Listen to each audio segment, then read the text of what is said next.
আচ্ছা, বৃষ্টির সন্ধেবেলায় গরম এক কাপ চায়ের সাথে যদি থাকে মচমচে লোটে মাছের চপ, ব্যাপারটা কেমন হয়? তাহলে চলো বানিয়ে ফেলি। লোটে মাছটাকে কেটে ধুয়ে নিয়ে তাতে লেবুর রস, ধনেপাতা বাটা, আদা বাটা, রসুন বাটা, কাঁচা লঙ্কা বাটা আর গুঁড়ো মশলা, ধনে গুঁড়ো, জিরে গুঁড়ো, পরিমাণ মতো লবণ দিয়ে ভালো করে সবগুলো মাছের গায়ে মাখিয়ে নিতে হবে। তারপরে 2 থেকে 3 ঘন্টার জন্য ফ্রিজে রেখে দেবো। একটু ময়দার মধ্যে 2টো ডিম আর অল্প লবণ দিয়ে গুলিয়ে নিতে হবে। তোমরা চাইলে একটু জলও অ্যাড করতে পারো, কারণ ব্যাটারটা না হবে মোটা না হবে পাতলা।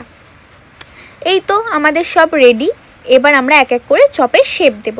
প্রথমে লোটে মাছটাকে নিয়ে শুকনো ময়দার মধ্যে কোট করে নেব, তারপরে সেটাকে একটু ঝেড়ে নেব।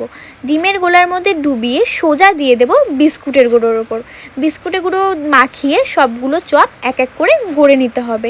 দেন কড়াইতে তেল গরম করে এক এক করে চপগুলোকে ছেড়ে দেব।